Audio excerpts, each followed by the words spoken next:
Hello, welcome to my channel, Single Mom on a Farm. This is a question and answer video. So I asked for your questions and you all sent them in. I'm super excited about that, how interested everybody was. I just cut and pasted them from YouTube onto a document and then just printed them out. So they are just front and back of a few pages. There are several, I've kind of glanced through them, and there are several recurring ones, maybe about child raising, about the kids as dad, about our farm, about homeschooling, things like that. And so I might try to organize them, but I haven't yet. I haven't done a topic. I could have just done today's is a few topics and then next week's will be a few different topics, but I'm actually just going to start reading through them and they might repeat themselves. There's slightly variations on them. But I think I'll just get started and see how it goes. I'll probably limit this to about 20 or 25 minutes because I've been having trouble uploading them, even in town. Last Wednesday, I uploaded a video, I think it was the 39-minute one, and it took 5 hours. So for some reason, it's just been a struggle last week. So I'm going to keep it shorter, and wherever I cut off, I will pick back up and do another one next week and keep going until all the questions are answered. So for this first question, what advice do you have for young adults? Do you recommend they stay in school and establish an independent career path, even if they're planning on getting married young? Life takes unexpected turns and you can't plan for everything, and I've seen so many former stay-at-home moms on YouTube get divorced unexpectedly and they are left with little earning capacity. As one YouTuber often advises, a man is not a plan. That's funny. I really do admire your creativity and constant hustle, but it seems to be such a struggle at times. Yes, so I do have a degree, but I've never known how to use it, I guess. I'm a little disappointed that I hustled through college and graduated in 3 years and was so proud of myself, but I feel like BYU didn't teach me what to do with that career. That maybe it went over my head or I missed it in the classes, but I feel like I did awesome in classes, loved learning, but was never set up for what to do with this degree to earn money, how you can earn money with my degree. It was a family science degree, so I took some parenting, money management, cooking, a few classes like that. They were all really fun. Infant development, knew some nutrition classes. I loved them all. And it was great, but I did it very quickly and didn't know how to use my degree now. So what would I give young adults? I don't know if I would talk to other kids. Don't really, advise other young adults, but for my own kids, then I would. I think they are all learning now, just from my experience, that they do want a career path and a backup plan, things like that. I do know that they're all really talented and have great hobbies. I feel like that was way better than I got because I was in public school. I never really pursued any hobbies. I babysat all the time for work and I earned a lot of money as a teenager, and I loved babysitting. So I feel like that was the only thing I was good at, was babysitting, changing diapers, playing with kids. And so that's why, I do feel like I'm a good mom, or I was ready to be a mom, but I wasn't ready to go, into a career. And I didn't have any other hobbies to make money off of if I wanted to. So I feel like my kids are better at that, that they, like Caitlin, can crochet a lot. They've got photography. They can teach music lessons. They can tune pianos. They can teach art lessons, several things like that. And they have more work experience than I did. So I think that was really good. Do I recommend they stay in school and establish a career path? So yeah, I think a degree is pretty important, but I also believe in personal revelation for everybody. So I would suggest that they pray about it and get an answer, and not just I have to stay in school because it's what everyone tells me to, or I have to do this career because it earns the most money, or things like that. I feel like those are good to take in that information, the statistics or what have you, but it's also the most important to pray about it and get your own answer, whether you should, stay in this school or that degree program, or, drop out if it's not working, if you feel like you want to start your own business or do your own things like that, or start a family. I do trust my children. I believe that they will get those answers that they need to, and that they will figure it out. I think I've set them up with their own tools and confidence that they know it's all on their shoulders, that no one's going to bail them out. I'm always here for them. They can always move back home or whatever. I'm always welcome. But I feel like they know that I'm out in the world now. I'm going to earn my own money and make my own way. They've never asked for money ever. They just get a second job if they need to. So thanks. Yes, it is such a struggle at times, like that said. So, and I have had some backup plans. Like I could go back to school and get like a teaching degree if I wanted to teach. I've really thought about being a doula. I really was like really close to signing up for a doula program when Nathan stopped sending the child support. But I just didn't feel good about it. I just couldn't quite do it. And I think it's the hard because I didn't have a driver at the time, and now I don't again. And so if I were to be at a delivery, they're hours long, and so my kids would be stuck at home, not being able to get to play practice, or if I was overnight, they couldn't get to church in the morning. They couldn't get to their seminary class I drive them to every morning at 6:30. Like I didn't want it to like be only my schedule. Like they couldn't really be involved in those activities and know that I'm reliable to take them places. So it didn't feel like the timing was quite right. And the selfish piece of that was like, I've been up with babies for 20 years, and so I didn't want to be called in the middle of the night to deliver babies. I was like, I just need a few years of sleep. So, so that's I put that on hold. So that is like another backup plan that I have is becoming a doula, because I love having babies, delivering babies. I deliver them all naturally, very fast, under 2 hours, all 10, and I feel like I could really help other women do that. So I have a few things like that I could do. I'd love to start my own nature school because I love teaching kids, and I wouldn't want to teach in the public schools. That's just like not for me. But I would love to do my own here on my own property, because I feel like kids need to be outside so much more. They need to be playing. They need to be hands-on. And in public schools, they're just on devices. They're given devices to do their math worksheets and stuff like that. That's what I've heard. Anyway, so that's a little bit of a tangent. I think it answered someone else's question though, but I'll move on now.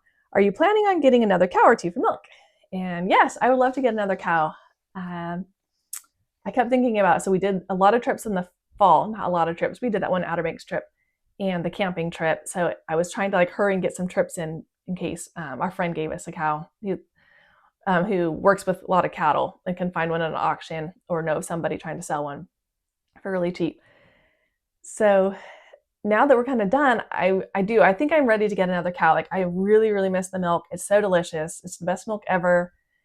The kids have asked for a cow, so I think we're ready. It's hard to go out of town. So like we want to go visit Thomas. I want to go visit my sister, Lori. I might go there for a couple of days when the girls go to Utah. So then it's just, that's the hard part about a cow. But I do definitely want a cow to mow all our pastures all spring and summer and fall, because there's so much grass and I really miss the milk. So definitely, I think we'll definitely be getting a cow soon. Have you thought about doing something with the old tobacco barn? If not, do something with it, maybe tear it down and make garden space. No, I'll definitely never tear it down. It's very historical. I love it. And it's on the north side of our house, so I would never put a garden there. So that wouldn't need, and I have 36 acres, so I don't need that spot for a garden. If I need to add on to my garden, which is on the south side of our house, there's plenty of space. I could just add all of our south side. I could make humongous garden spots. But to do something with it, yeah, I think it'd be really fun. Sometimes I get in there and I dream of making it like a fun, like wedding reception venue, and putting up lights and putting in like a concrete floor, and they could, like we could dance on it and stuff like that, you know, put tables and stuff. So I think that'd be really fun. It'd be fun to make like an Airbnb. It'd be so cute to use that. I think those are like the two main things I think could be really fun. Right now we stored all our hay in there for Maisie, and we have the go-kart is in there, and our lawn mower tractor, and the wagon behind it, and then our chicken food. So we don't have much in there. Oh, and lots of wood. Someone brought us like tons of wood that we can use to build things. Just some old wood, very different sizes and stuff. So it's being used for that, but there's plenty of space, plenty of good potential. And I think those would be really fun projects to do. That's a fun question. Do I ever use food pantries? No, I've never used one since I moved here. I think I tried using one in Utah, and they made you bring like all your birth certificates and all your records of employment, or like W-2s. And my husband is self-employed, and it just seemed too difficult to bring it and get qualified. But during COVID, there was one right by our house when we drove out, and they were always like, come in, get food. And I'm like, I'm good, we're good. But they're like, no, we want to get rid of this food. So we did. I would just drive through the days that we're driving past, and it was set up out there, and they had really good food. So we did use it. They looked like they're trying to give it away. Otherwise, I'm trying to save it for people who haven't been able to qualify for food stamps since we were able to, because I know some people have trouble getting on them, and I want to save that food for them. But yeah, nothing wrong with food pantries, especially if there is fresh food and good healthy food. I don't really like to get like white bread or crackers or things that Pop-Tarts and stuff that's not going to be good for us. Have any of your kids had a desire to go to public school? Also, has the older ones that are in college had any challenges from only having been homeschooled? So the first question, have they had a desire to go to public school? I don't think so. In Utah was pretty cool. When we first got there, the kids go to seminary. So when you're not in Utah, you go early morning, like before public school. But in Utah, since there's so many Mormons, you can take it as a regular class at your school. And so that's what you kind of have to do. So we got there, they signed up for seminary, and it was like at 11 o'clock. It was kind of a hard time, right in the middle of my homeschool day. But so I had to drive them over there and come home and then run back and pick them up. It was kind of hard. And so they found out that they can also, since they're on campus for seminary, can also take a few other classes for free. It was really nice. So they also took, the next year, they took like orchestra and a French class.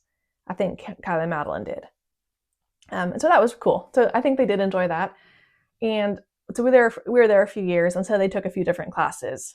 I think Spencer took psychology. I think, and then Alexis, when they both started high school too, they took like a band class, orchestra. The orchestra was phenomenal. That school was a really good school. They would make state all the time, and it was like the top state theater school in the whole state for like years in a row. So they participated in the theater productions. So I'm really glad that we lived there so that they had those opportunities. And they did learn a little bit about, other public schoolers. I think there was a high LDS population, so that was nice to have so many people like them. But they were, exposed to swear words and immodesty and things like that.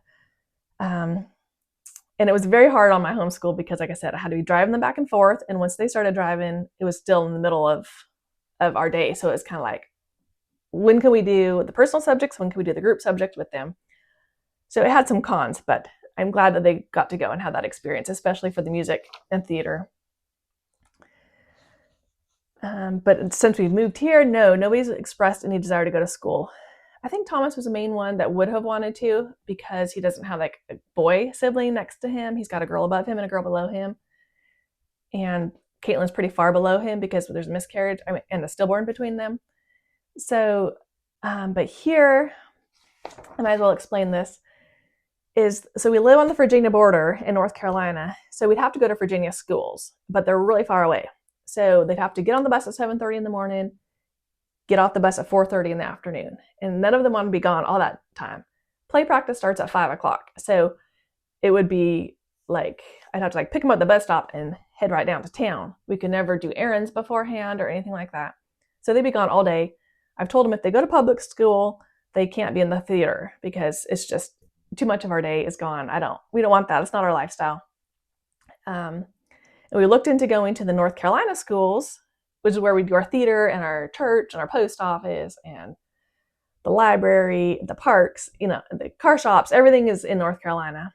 But we'd have to pay per class. It was like $180 per child per class. So that was just we don't really want to do that. Plus I'd have to drive in there and pick them up every day. So no one's had a desire to go to public school here. Thomas was close, but we looked into it. And like I said, the bus schedule and everything was just something he didn't want to do.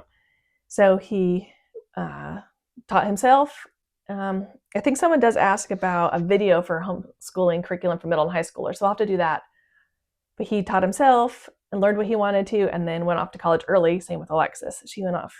All my kids went off to college early, but they're the two that went off to college since we moved here. And the younger kids, no, they've never wanted to go to public school. In fact, I have to threaten them, especially Andy. I'll be like, you need to put away your toys so we can do school. You're like, okay, I'm going to. I'm not, he's just like stalling, just working on his projects, which I love that he works on so many projects. And so then I'm like, if you don't do school with me, because I got to finish school and I can go to work. So if you don't do school with me, then you got to get on the bus and go to public school. And, okay, I'm coming. So he he's like afraid to go into public school. And I think it's just because of the time. My kids just love to play. They love to be outside here, have chickens, have hobbies. They love to play the piano and do puppet shows, all the things you've seen in my videos. They wouldn't have time for if they went to public school. So the time is a huge thing. They don't want to go there and you just like sit and waste so much time waiting for other kids. They can do a spelling test in probably 1 minute, 2 minutes if I timed it. You just like go through the spelling list and you just ask them and they're like writing it down. Or they're doing it orally. There's none of this like, everybody pass out your piece of paper and you hand it out and everyone get your pencil and distractions and going super slow. It's pretty efficient. So we can get our school done really fast. And they love to bond with us. We just love hanging out together, having days where we can like, hurricanes come in, let's all go bring in wood and clean up the yard and secure the chickens and things like that. If we ever do public school, then I think we will move to town and I will just like get a job in town and they can go to school, find a school that they can take a bus to or walk to or carpool, very, very close to our house. I'll get a job close to our house and we'll just be like city folk, But we are determined to stay here. We know we are meant to move here. It was, answer to prayers, answer to our dreams. Like this is our dream and this is who we are. Like, I grew up in the country. We've always wanted this, so I'm not ready to give it up and put them in public school, but we want to be homesteaders or at least have a country, like just where they can run outside and play all day without neighbors, watching them, or, we just have more space to run around. We can play in the woods and build forts and play in our creeks and have a big garden and all of our fruit trees that we got and our blueberries and our animals and our cow, if we get another cow. So to do all these things, I think they need to be home. So that's what I've always said. If you want to stay here, we homeschool and do our hobbies and everything. And if we want to go to public school, then we're going to move to town. And have the older ones that are in college had any challenges from only being homeschooled? I'm sure they have. So that's a really good question to ask them. Maybe the next time I ask them, I'm going to ask for a video from them. I'm going to ask them that. I think they've gotten along with their roommates excellently, like way better because of being homeschooled and with siblings all day in a big family, sharing rooms. We're with each other all day long and in and out of the same rooms all day long. So I think that's been really awesome. They've known how to cook way better and keep things clean because we're always cleaning our house and working together. We know how to plan our time really well because it's just like every single day it's like, okay, what do you need to do? What do you need to do? What do you need to do? And about their goals and things. Like they want to crochet this or with that or get these in the mail. And I'm saying I need to do a video or this. So we all work together about our goals. And when we want to do homeschool, it's going to be rainy in the afternoon. So let's go do the yard work in the morning and then do homeschool during the rain. We're really good about fitting in the things we need to in chunks of time. And I feel like my college kids are really awesome about that also, that they can learn how to study when they have time to and fit in their work schedules and fit in friend time, prioritize things like that.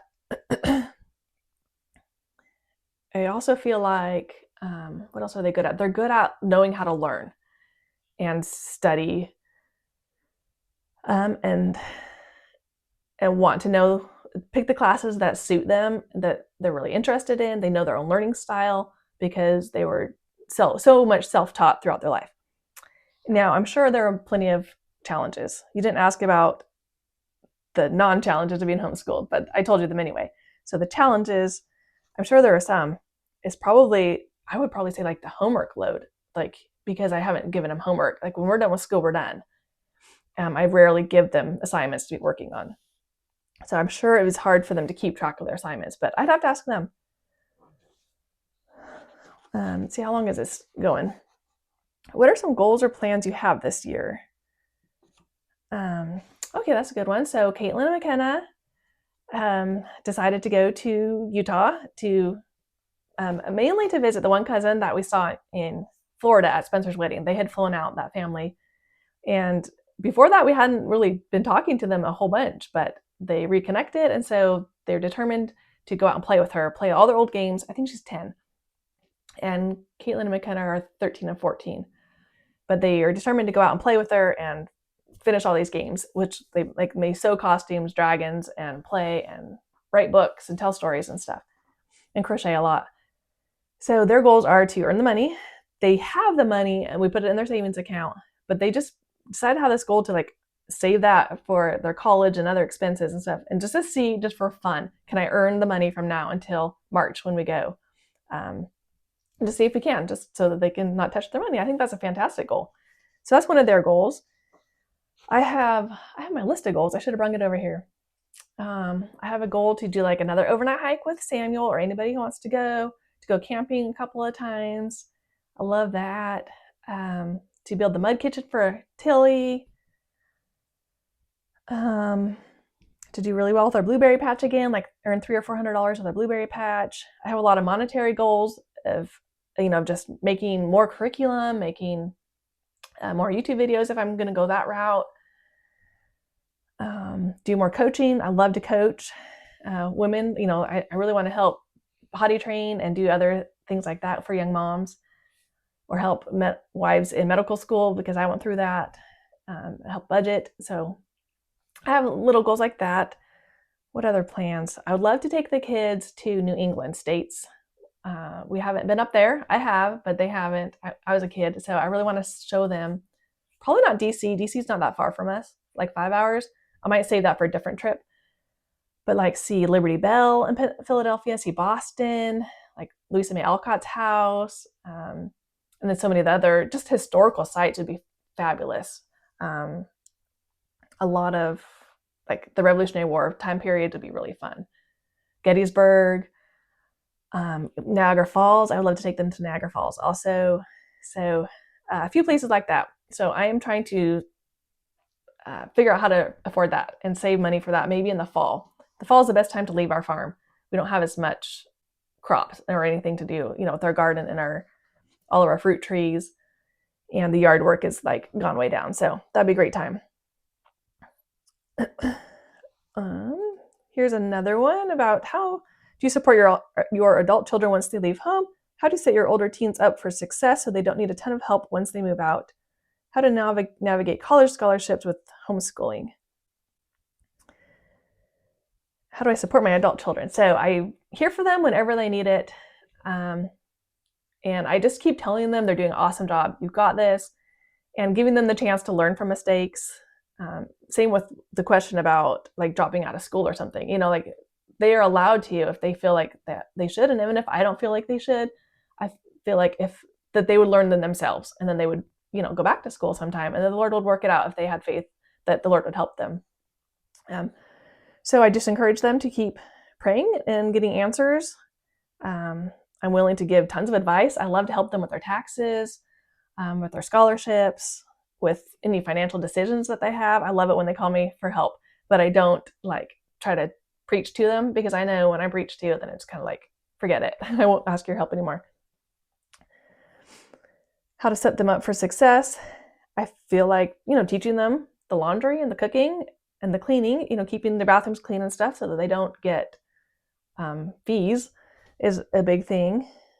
Teaching them money skills is, I've always just talked about my money. I'm always explaining, okay, this oil change is going to cost this much. These kind of cars are cheaper to get oil in. These cars are more expensive, but there might be cheaper on other repairs. Just teaching. I'm always just doing pros and cons of purchases, of long-term purchases, how to spend money and how to prioritize your money. Is this really important or not? I give them a lot of options, even in the grocery store. I might say, you can all pick out 2 cereals or something. And so they all have to negotiate, and between the 5 of them, they have to pick out 2 cereals. And so, and it has to be this price. And so they've learned prices, and they've learned what's going to fill them up and what's going to be worth the money or not. And then sometimes we've asked for fun things. It's we can do one fun thing. When you go visit Thomas, I want to do one fun thing. And let them decide together what the one fun thing is. Maybe under $50, or state park or a museum or something like that. There's a little zoo up there. And helping them just know about money, I think, is really big. Now we're also learning how to earn money and see what's worth our time. Like the crocheting, Caitlin probably makes $1 an hour or something, $2 an hour maybe, especially if she takes out the price of yarn and the stuffing and the eyes and everything. But she weighs the pros of like, I can do it while I'm listening to audiobooks. Like I'm getting paid to listen to audiobooks, basically, is what she's thinking. And she can do it in the car when we have things are pretty far away here. So that's good. I'm gonna grab a drink, and then I probably should wrap this up. Oh, the last part with that was college scholarships. And I actually don't even know about them because I didn't apply for any when I was going to college. I didn't know about them. I got one like automatically from a teacher who had passed away. Their family just chose me to win a scholarship in high school. It wasn't very much. It was like $300 or something. But Thomas just Googled it or something. I don't know. He just found them and he asked the advisement people, the admissions people, what other scholarships are there. He got one for the ACT, high ACT score. He got one for being in state. He got one for attending seminary, the church, the religious class we have every morning at 6:30. He got one for theater, a really good one for theater. So he just looked them up and figured them out. He didn't get any local ones. So we could have done better looking for local ones, but our county is so small, I don't think there were any local ones for homeschoolers. They might have only been for public schools.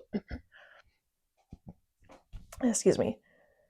So I think your kids will be able to figure it out. Just say, you're doing awesome. Good for you. Like I'm always praising my kids. Like, wow, you're able to figure that out. That's awesome. Like my kids at BYU have figured out their scholarships. They ask around. They're not afraid to talk to people and make the best life for themselves. So just encourage your kids to do that. Okay, I better go on a little faster. Do your awesome children see or communicate with their father? So I don't know if it means awesome children or if they meant adult children. But yes, my children are awesome. Thanks. No. So the children see or communicate. So it probably meant adult children. So yes, I think they do. I think they have gone to visit him. Spencer said he's had success lately, but I don't know when you're going to watch this video. But as of like 2 weeks ago, he went and saw Nathan and he was very receptive to him. But it is just hit or miss. I think Alexa said she got to see him once out of like 3 or 4 times of going. You show up, and I haven't been there, so I don't know, but they tell him and he comes out of his room and he has to just decide if he wants to come out and see them or not. And I've heard from his siblings that sometimes he's just like, no more visitors, don't come back. And sometimes he is okay with them coming. So they have done great. I'm impressed because I don't know that I would, especially the ones that don't have a car. I don't know, like you're just so busy with homework and work and classes and friends. I don't know that I would want to take the time to go over to try to see him, and if he's not even going to come out.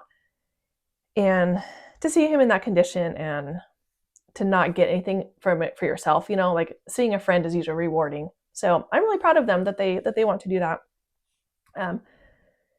If they're asking if my younger kids, so no, myself and my younger kids have not seen him since we moved out here. We've not gone back to Utah. But Caitlin and McKenna should be able to. They're actually going to be there on his birthday, which is a Sunday. And that's usually the day my kids go to visit him because the weeks are so busy with working. And then it's hard to take your Sunday too. I was going to say that if I were there, it'd be hard to take my Sunday when it's a relaxing day. But it's a good day for visiting. So my feet are going to sleep. Sorry. So I think Caitlin and McKenna, we're going to try to get someone to take them to see him on his birthday. And that'll be good because Caitlin has asked about him a lot. Like, what does he look like? What does he do all day? So that'll be good. And no, we have not communicated with him in several years since he last, since he last wrote to us. He said, do not write back. And so we haven't tried to communicate with him, and he doesn't have a phone. He doesn't do internet. We don't have a way to communicate with him right now. Anyway, last one. I know this is getting really long. Do the boys have strong male mentors in their life, or are they anything like scouts? So no, I would really like them to have mentors. So I'm kind of sad about that.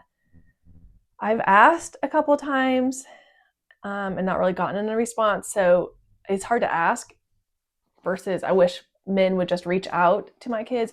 There is one guy, I take it back. There is one guy that has been really nice. So when he does come over or we visit them, like when our power was out, we went to their house to shower because they still had power. They had a generator. And so, he's the one that's like, give me knuckles. He knows their names. He talks to them. He's super duper fun. So now that I say that, we need to get together with him more often. That'd be really awesome. But I have been sad that nobody has just called and been like, hey, I'd love to take your boys fishing. Like that would just mean the world to them and to me. If somebody did that, or I want to show them how to chop wood. I want to show them how to fix the plumbing, or, just take them to my house and play games with them, do puzzles with them, watch a movie with them, play ping pong. I would love that. It would mean a lot to me because I do think that they need it. Our bishop was really awesome with Thomas this past year. Thomas's car was broken, and he did say, I want to help him fix it and try to teach him how to fix cars and keep up the cars. And so that meant a lot to me because I know he is so busy. He's got his own business and busy taking care of the whole ward and so many other people. So I was almost embarrassed that, he was giving Thomas so much attention, but Thomas did work for him to pay off the car. And so that was, the best experience ever was that Thomas could learn about the car and have a job also and working for him. So hopefully as the little boys get bigger, somebody will reach out to them and do that. But there are so many awesome men in our church that they see them on Sundays. So we just haven't done anything like outside of church. It would be, nice to take them on a bike ride or things like that would be great to spend one-on-one time with them outside of church. But they are awesome at church, giving them 5 and complimenting their ties or what have you. So anyway, I better wrap this up. At least stop this one and upload it, and maybe I will just keep on going and do the rest of them since I'm already just sitting here. So thanks so much for watching. Bye-bye.